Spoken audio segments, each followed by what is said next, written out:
And we are live, pals. Once again, it's weird for me to be saying that, but I begged Tyler to do the intro today because we have a guest that I have been dying to get on this show since we started the show. Before we started the show, in my old show, I'm going to start off with a little bit of a story here, if it's okay. Before we introduce our guest, I've been doing podcasts now for 6 years, and we've met a lot of great people, Tyler. We've been going around meeting people. I rarely get nervous. I can tell you the one time I kind of got nervous. I was doing media at one of the best shows I've ever attended here in Toronto. We did the all women's The Summit. And when I was walking in, I wasn't nervous to meet Bull Nakano. I wasn't nervous to meet, Lufisto. But my favorite wrestler, not my favorite women's wrestler, my favorite wrestler of that year was going to be at that show, and I had to meet her. Jordynne Grace is here today. You were amazing, amazing to meet in 2019, and I can't believe we're talking again right here in 2022. Ladies and gentlemen, if you don't know about Bound for Glory this week, when she takes on Masha for her title, you better be getting on there. We're going to talk all about it right here today. We have Jordynne Grace. Jordynne, thank you so much for being here. Of course. Thank you guys so much for having me. That's an awesome story. Very, very flattering. Thank you very much. It made my weekend. We had a lot going on that weekend. That was SummerSlam weekend. We were going to shows all over Toronto that weekend. And one of my favorite experiences that weekend was not only getting to meet you and get to talk to you, but you called me out on my selfie abilities. I asked you for a picture, and you saw the picture, and you said, "What the fuck is that?" and you said, no, if we're gonna have a picture, we're not doing it. And you took my phone, and you took the pictures because my selfie abilities are horrible. And I tell that story all the time because it makes me laugh. And I think it really, that story tells the kind of person that I'd like to think you are. The person that I saw that weekend. The person I think we're seeing right now with that smile on your face. You seem to be a very, there doesn't seem to be very much bullshit about you. You're laughing, you're having fun. When I saw you at the summit, the whole weekend, you were just there having fun. Is that still what wrestling is to you? Are you still that person going to each show and you're like, okay, this is work, but we're still having fun today? Is that still you after all these years? I love my job. This has been my dream. I've been wrestling since I was 14, and I'm one of the very few people, like, just in the world that has been living their dream since they were pretty much a kid. So I'm happy about it for sure. Fantastic. All right, Tyler, why don't you throw out the first real question? Well, I can tell you firsthand that his selfie taking abilities have not gotten any better over the years either. But let's talk about. It's not an uncommon experience for people to come up and take a selfie, and I'm just like, look, man, we're gonna have to read that. If you're going to pay for a selfie, we got to take a good selfie. Well, let's talk about Friday, October the 7th here. Impact Wrestling is presenting Bound from Glory. It is live in Albany, New York. And I got to say that one of the most anticipated matches on the card is the Knockouts Championship match. You're defending your title against Masha. Is there like a lot of pressure that you're feeling going into this match on one of the biggest, the biggest event that Impact Wrestling puts on a year? And let's be real, your guys' match is getting some of the most attention. It's getting a lot of TV time. What kind of pressure are you putting on yourself to step in there and deliver in this spot? I talked to Pro Wrestling Illustrated yesterday, and they had asked me the same question, and I said, I want to have the best knockouts match in the history of Impact Wrestling, and the guy was like, "Oh, well, that's no pressure on yourself then, huh?" I was like, "Well, yeah, I want to always have like the best match on the show, the best match on the card, and I really feel like this match is going to be." Me and Gianna had a couple of amazing matches last year, and they ended up being like listed in like the top 50 Impact matches of all time. And I really feel like this could be another one of those matches that could be like the best matches of all time. And I want to live up to that. I know there's a high bar right now that's set for us because it's so anticipated, and they've been promoting it as, two of the most intense knockouts of all time facing off, not for the first time, but for the first time, I guess, since Masha's been undefeated for a year. And I just want to live up to the expectations of everybody. Yeah, I feel like stylistically wise, this is a great opportunity for you to live up to that expectation that you have. You know, you two are so intense in the ring, and the styles are the perfect matchup for that. And Masha's been on a roll leading into this match. You know, she's picking up wins over Tennille Dashwood, Madison Rain, Deonna Purrazzo, and most recently that incredible Monsters Ball match that we saw last night with Ali Catch. What impresses you the most about Masha? And you know, what do you think that the fans can expect from you two? Obviously, you've set the bar high there, but you know, what impressed you the most about Masha? She wrestles like, this is gonna sound strange, but she wrestles like she's a guy. She like just will slam you like she's a full grown man, even though she's 5'3". Like when you take anything from her, it's basically like a 7 foot tall person is like smacking you or suplexing you or something like that.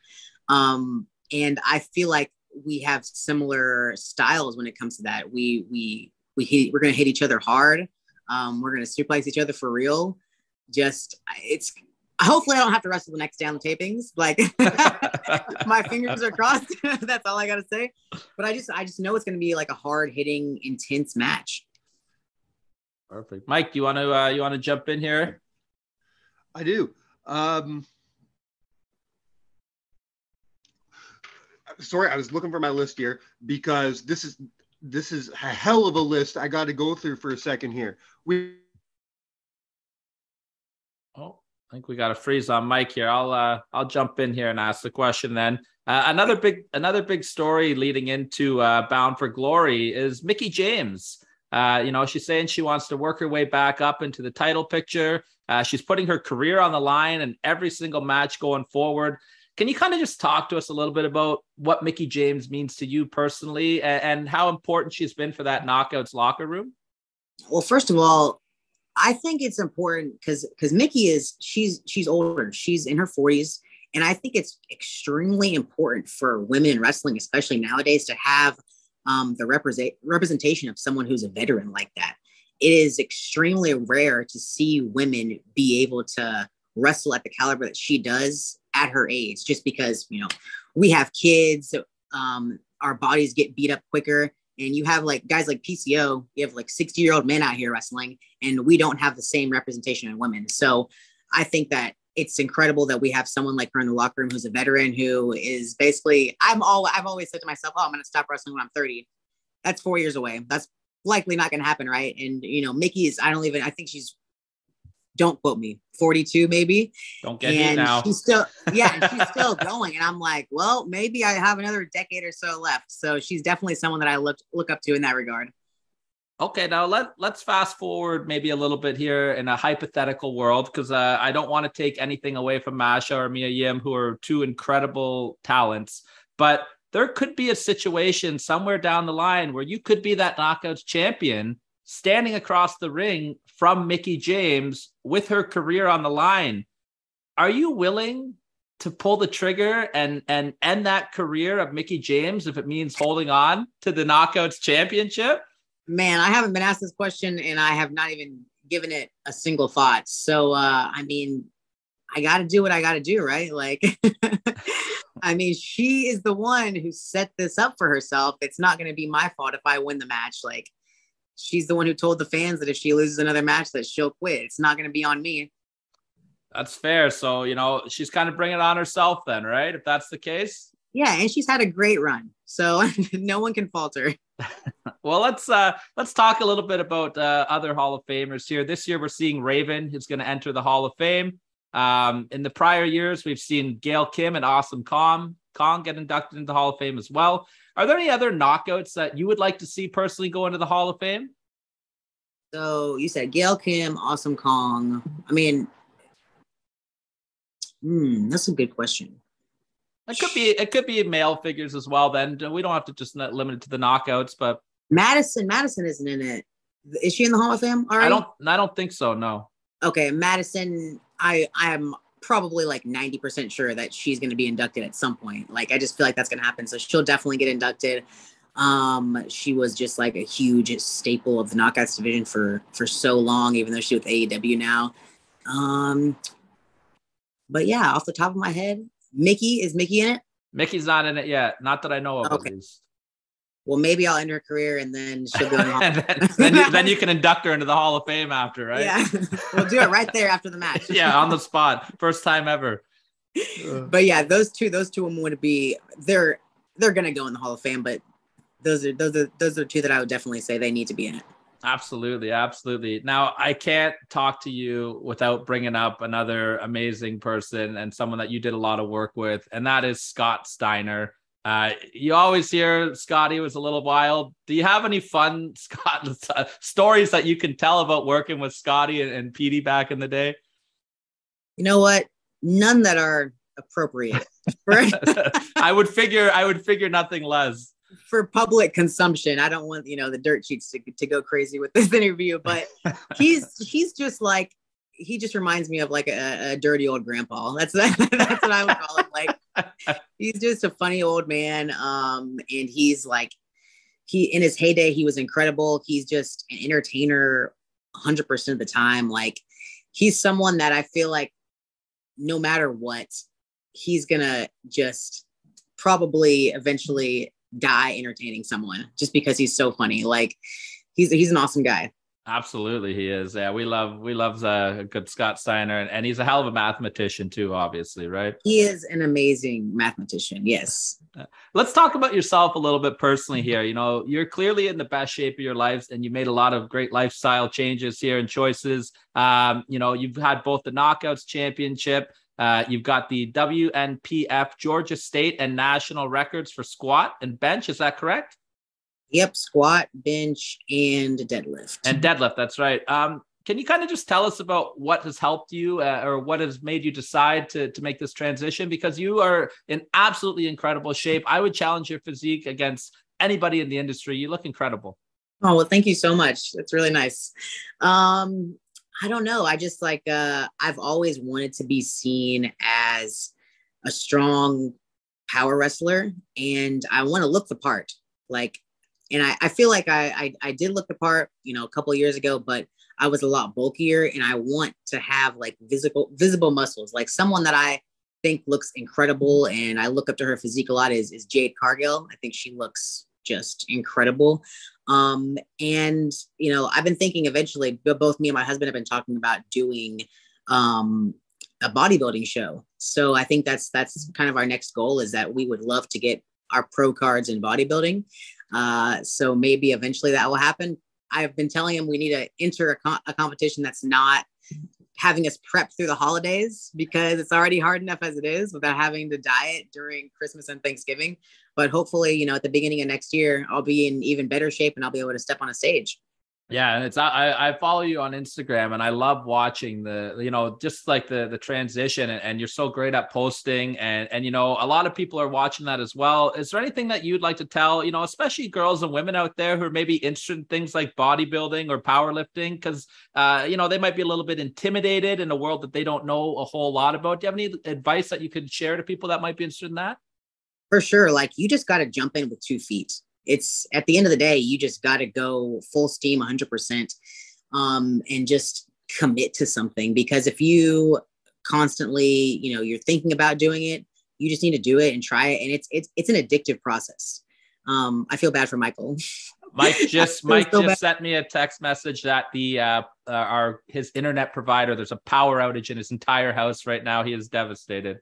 Oh, I feel terrible. You are his sorry, you are his absolute favorite wrestler of all time. He has not stopped talking about this for a week. My heart is broken for Mike as well right now. Send me his Instagram after this, and I'll send him a message. I feel really bad.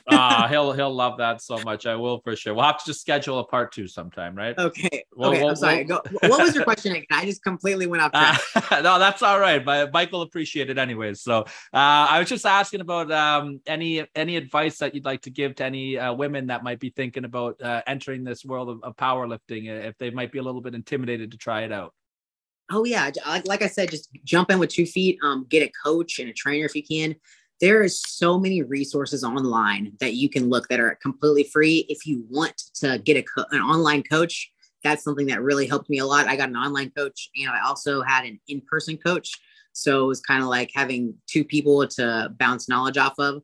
and just get information from. And it's just one of those things that you're going to get addicted to. And it gave me such like an incredible boost of confidence. Like I definitely attribute it to helping me in wrestling, helping me in life. It's just one of those things where if you are strong, you feel like you can do anything.